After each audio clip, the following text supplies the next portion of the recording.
A very warm welcome to new series by Aham Center for Therapy. It's a podcast for anything and everything to talk about related to mental health and psychology. Today marks our first episode where we're going to debunk some common myths and misconceptions about therapy. I'm Richa, your host and assistant psychologist and in-house therapist at Aham. Today we have with us the esteemed Miss Ishwari Marathe, the senior psychologist with years of experience in the field. A very warm welcome to you, ma'am. Thank you so much, Richa. This is something that we both have been working towards for so long. So I'm very excited to be doing this today. Absolutely, me too. Amazing. So let's start with some basic questions for our listeners, ma'am. What is therapy and exactly what happens in a therapy session? Okay, so before I answer this question, let me start by saying that there is no one objective definition for therapy. Every therapist has a different view of looking at it, and today the view that I'm going to present is purely mine. So different therapists can have different views. Therapy in a nutshell is basically a process of self-discovery. Usually clients come in with some sort of a problem, some sort of a concern. So yes, therapy often starts off with that point, but more often than not, at some point it just transforms into a self journey, a journey into understanding more about yourself, your personality, and then knowing how best you can utilize that to the goals that you have set. So what happens in a therapy session, according to me, is that there is a goal that is set with the mutual agreement between a therapist and a client, and then you work on that goal through different tools and techniques which the therapist is offering, which the therapist has been trained in. Right. So that's a great summary, to be honest. And how I understand this process is that it's basically collaboration between, let's say, two people for now, thinking Absolutely. of it to be an individual therapy session, for example. So it's basically like a collaboration between two people who, for one, coming with some concerns and then delving into the journey of self-growth and self-awareness by identifying patterns of thoughts, behaviors, feelings and all of that. So I definitely agree with your amazing summary that you've given to us. Alright, so now that we have this understanding of therapy, let's get into the main session and debunk some myths and misconceptions, shall we? Yes, let's do it. Moving on to the first unspoken reality, therapy isn't just about talking, right? So it can involve various creative and expressive activities too. Can you share some examples with us, ma'am? Yeah, of course. So arts therapy is something that many therapists opt for as a means of allowing the client to express using colors, using paper and pencil, or any way that they would want to express.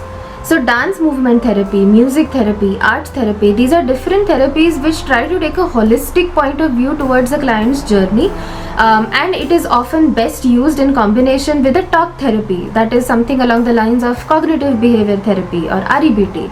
So that's the beauty of therapy really, that every therapist practices a therapy which they find themselves very close to relating to. So I personally relate a lot with cognitive behavioral therapy, but also music and art therapy. So it's up to the therapist as to what modalities they are really looking to use with a particular client. Absolutely, and that's music to my ears, ma'am. And it's lovely how therapy goes beyond just talking, debunking the common myth that it's just talking, right? It's basically how an individual chooses to probably paint their emotions and sing their souls out. It's incredible to witness the transformative journey that the client goes through, in the form of expression. It could be through talking, or it could be in any other form that the therapist facilitates in the session. Awesome. So one myth that often comes up is the belief that therapy makes you hold responsibility for everything bad that happens to you. How would you debunk this myth? Well, there are two ways to look at it. In the sense that yes, therapy definitely helps you to point out how you are responsible, and that's only done in the case where you want to change something about a particular situation or about the way that you're feeling in that situation. But no, therapy is definitely not pinpointing blame and making the client feel bad about what has happened in their life. So we are not unfeeling robots who just want to tell them that this is your fault and this is not your fault and this is how you should go about it. No, so in my opinion, therapy is about taking responsibility, yes, but in a very non-judgmental and a very safe manner, where the therapist is not guilting the client out for something bad that has happened in their life. While also empowering the client to remember that that's just one side of the story, and how they want to piece the story further is completely up to them. Right, absolutely. So, what I'm understanding it is that there's a very fine line between blaming others, Yeah. and therapy builds Absolutely. self-awareness in a way that you take up responsibility in a very gentle and compassionate manner.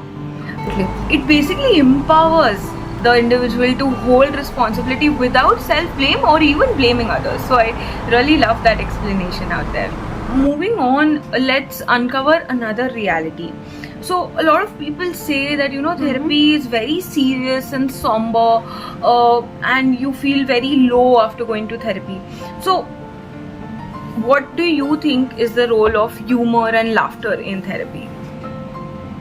Well, I think everyone listening to this podcast will agree that humor is one of the fastest way to break ice between two people, to get comfortable with the other person, and also it boosts creativity. It urges you to look at a particular thing from a different perspective, but in a very funny, humorous way. So yes, therapy sessions sometimes can be quite heavy, but if you and your therapist have a really good understanding and the therapist feels comfortable enough to crack some jokes at the problem, not you as a client, then actually humor can be one of the best techniques to be used in a therapeutic session, which also means that therapy is not always long faces and teary eyes in the session, but also a little bit of giggles here and there.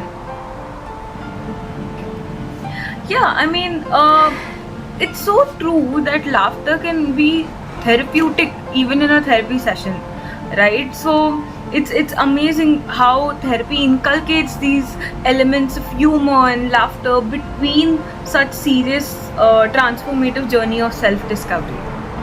Absolutely. Yeah. Beautiful. So now that we've debunked this important myth of therapy not being all sad and somber, let's also address the other side of the spectrum, where some people think it's just talking over coffee. So what do you have to say about this? Well, I will start by saying that therapy can be anything to anyone, and therapy's role is to create a space that makes sense for every client. But that being said, it is definitely not limited to just talking in a very light, in a very non-structured format. If that were the case, then you would just benefit from talking to a friend or a family, right? You wouldn't need to go to a therapist. So it's the therapist's role to actually use talking as a medium to get the client at a place where the client has better insight about themselves, about their patterns, about how they are or what they are bringing to the equation with their own situations. And of course, in terms of casual talks, I usually start the session or end the session a little bit with a more casual oriented talk, that how their week was or what are they planning to do after the session is done. So it's a very delicate balance between maintaining the human factor of the communication, not being like a robot that okay, this is a goal, we worked on this, now bye bye. So that would be a very robotic way of looking at it. So I will just answer this by saying that it's a balance. It's definitely not just talk over coffee, but it is also not something that is very, very structured, that the client just does not get a word in edgewise anywhere. Exactly. Absolutely, and I think that's a very, very important and transparent, Yeah. information about therapy. That as much as it might look like non-structured to the client, it's a very, very structured process in the mind of the Absolutely. therapist, while Correct. inculcating the subjectivity that comes up in the session. So I really love that. Yeah. All right, so let's move on to another very important myth that not a lot of people talk about. Okay, so a lot of people have this question that does therapy make us feel that emotions are not real? Because a lot of therapists say that the way you think changes the way you feel. So Yeah. are our emotions false? Well, if anyone has really experienced that with a therapist, I feel so sorry that the client had to go through an experience where they felt like their emotions were not valid. Because I think therapy is, if anything, therapy can be hundreds of other things, but it is definitely about making the client feel validated for their own emotions and for their own experiences that they have, that are bringing to the therapy session. So when therapists say that the way you think can change the way you feel, that is only after a client expresses that this feeling is creating problems for me. And I want to understand, is there a different way of feeling about this situation? Only then the therapist will probe, saying that okay, then can we sort of explore a little bit about what thoughts are there behind these emotions.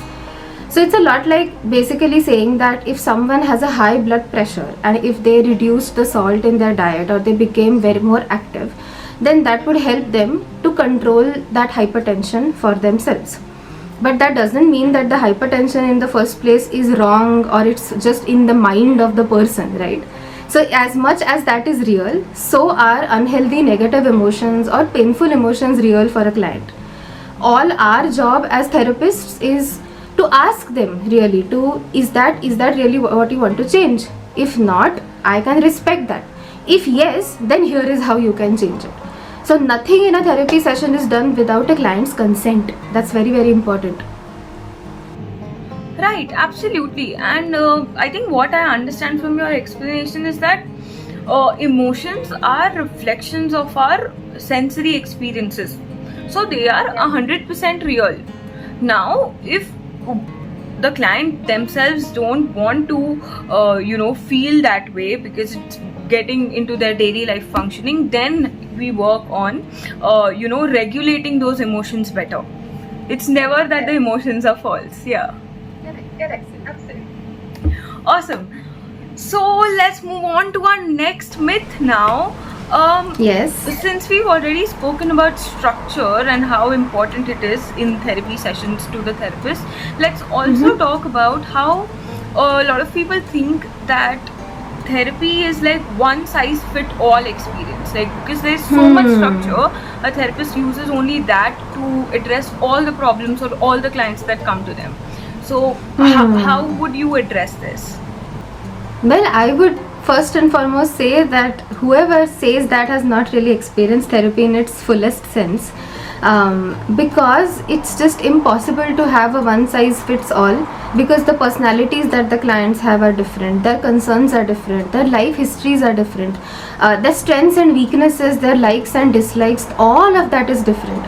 So if there is so much of individual differences between just you and me, Richa, like even if we were to just look at you and me, we would find so many areas where we match and then so many areas where we are different from one another. So if this is the change that you can see between two people, then imagine how many changes there would be over the span of 100 or 200 clients that a therapist sees in their career. So definitely therapy can have a basic, let's say, prototype that a therapist has in their mind, but it is always tweaked and changed and adapted according to what the client wants and what would work best for the client. So there is no one size fits all, and anyone who believes that or who experiences that has not really experienced therapy in its fullest sense. Right, absolutely. That's tailor-made perfection, ma'am. I love that explanation so much. And what I really understand from this is that although we have this common bank of therapy interventions and techniques that we would want to use, the way we use it, where we use it, with whom we use it, it's all going to be so unique, because everybody's experiences, the perception of the experiences and how they present it in the session is so different. So it's never one size fit all experience for anybody in therapy. Even if the same client goes with the same problem to different therapists, then also the approach is going to be different, and hence the therapy process becomes different. Yeah, absolutely. And that just reminds me of these YouTube series where one client had taken therapy from Albert Ellis, from Carl Jung, and someone else who are like these are the names that I just took, are the founding fathers of therapy according to how we view it. So there was just one client who had therapy with each of these people, and as students I remember watching it and being just fascinated of how different layers of the same problem came out in different ways with different therapists. So you're absolutely correct in saying that. 100%, and I think that clears everything up. Alright, so let's move on to our next myth. There's a very strong floating idea that therapy makes you feel that it's all in your head. So how would you debunk this? Very simple, that emotions, like we discussed a couple of minutes ago, they are real sensory experiences that all of us have. So how can it be that is whatever that you're going is just in your head? So it's very much real. And honestly, I think after a point there is also no use in debating whether it's in your head or it's not in your head. You as the therapist has just to facilitate whatever experience is real for the client and helping them process that in a better way. Because if you get stuck in these details, then there is a risk that you actually lose the progress and you just keep on talking about what's real and what's not real. So definitely as therapists we want to check for hallucinations, we want to check for any signs of psychosis when a client comes up. But apart from that, even if a client is hallucinating, we consider that as a real experience for them. So it's not just in your head. I mean, I wish I could just erase this term out from the vocabulary when it comes to psychology and therapy. I so agree. That is so true. I think the entire mental health community of practitioners would want to do that. Yes. That's lovely. Yes. So what I understand is that therapy is not about dismissing any of our experiences or to even doubt ourselves. It's basically how we process the interplay between our thoughts, emotions, something that's abstract, something that you cannot see, between the experiences and the outside external structures which you might be able to see. So it's never in your head. Absolutely correct. So I can, just to extend that, I can give a very small analogy here that when you were a kid and you fell down somewhere and you hurt yourself, and if you went to your parents crying that, oh my, you know what, I'm really hurting here and I fell down, usually what parents do is they first console you, they first take you close to them, maybe they blow some air on that wound that you have, and then they help you to bandage it, then they help you to maybe clean it with Dettol and then put some medicine. If that is not if that does not suffices, then they may take you to the doctor. So all these processes, the fact that a parent does all of that for the child does not mean that the parent believes that the wound is not real in the first place. Just because someone helps to do something differently or look at a particular thing differently doesn't mean that they believe that that thing in itself is not real. So I just wanted to share this to drive the earlier point home. Yeah, 100%, and I think that analogy fits that explanation really well. So that's cleared up. Let's move on to our next myth, and I think this is a really important one. A lot of people think that in therapy sessions, a lot of trauma from past or childhood is brought up and we are forced to relive those traumas. So what do you have to say about this? Well, I will agree to the part that sometimes sessions involve taking up or discussing traumatic situations, but I will absolutely not agree with the notion of it being forced on the client. And there is also a way, a time, and a place to process these traumas.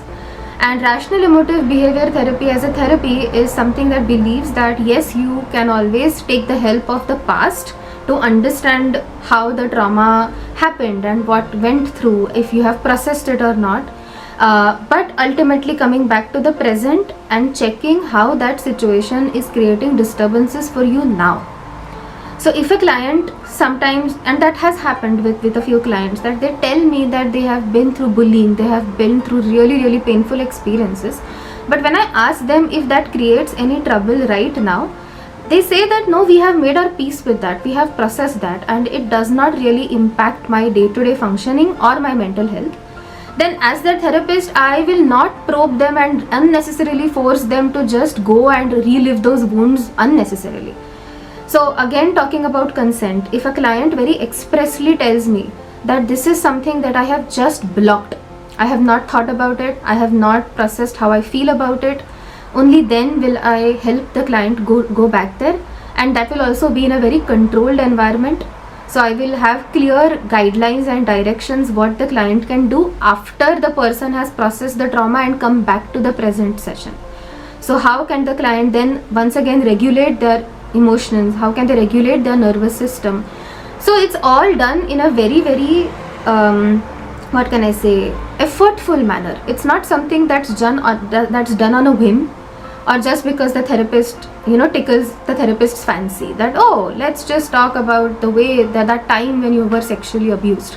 That will never happen in a therapy session. Absolutely. And so basically, to summarize what you said, is that therapy acknowledges the importance of addressing some of these traumas which has happened in the past, by focusing on healing and empowering the individuals who've gone through that. But it also provides a very safe and supportive space to do that in the speed and the pace that the client would want to go with, and it focuses on learning the healthy coping mechanisms to deal with that trauma instead of just making them relive it. So again, the main point here comes is the consent and how the client would want to take this ahead. Alright, let's move on to our next myth, ma'am. It's commonly thought and also subtly expressed that once you are in therapy, the therapist is going to answer all your questions, they're going to solve all your problems, or they're going to give you advices on how to navigate your life ahead. So what do you have to say about this? I just find that notion so funny, because how can a therapist know you better than you know yourself? So how can a therapist give you just ready-made solutions on a plate that here you go, this is what will work for you, and you don't need to think about it at all, just use this and you will be all well and all healed. So I find the notion even funny.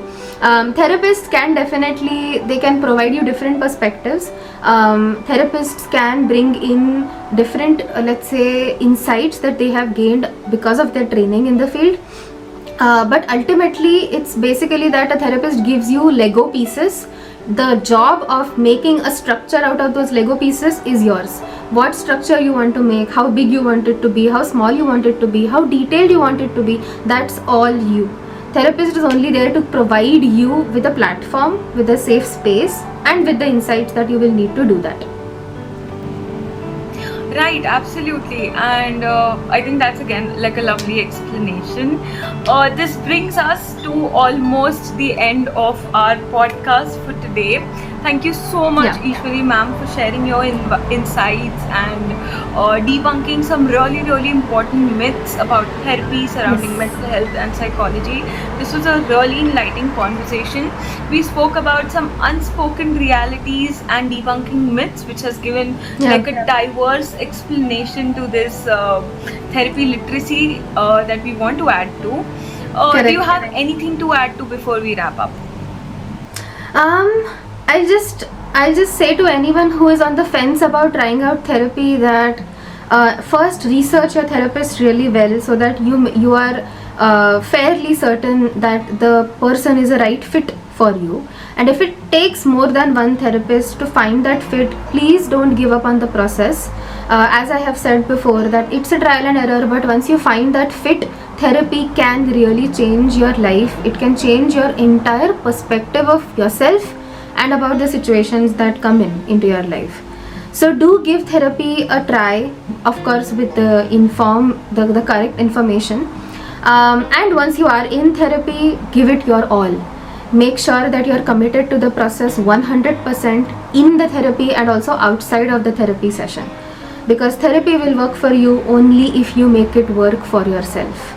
So yeah, I think those would be my final thoughts. Amazing, beautifully said, Ishwari ma'am. Therapy is like an invitation to explore the depths of your mind and hearts, and it's never late, never too late to start this journey. So thank you, Ishwari ma'am, for joining me on this episode of the podcast by Aham, and thank you to our amazing and incredible listeners for tuning in. Remember, therapy is an adventure worth taking. So stay tuned for more episodes. Absolutely. And we look forward to having you here. Thank you so much. Yes, take care everyone. Thank you, Richa, for being such an amazing co-host. All the myths and all the ways that you presented the podcast, it was so lovely. And let's do this again soon for the next topic. So if you're new to the channel, subscribe to Aham Center for Therapy. And if you are a regular viewer, thank you so much for watching. Share and like. Take care. See you everyone. Bye-bye.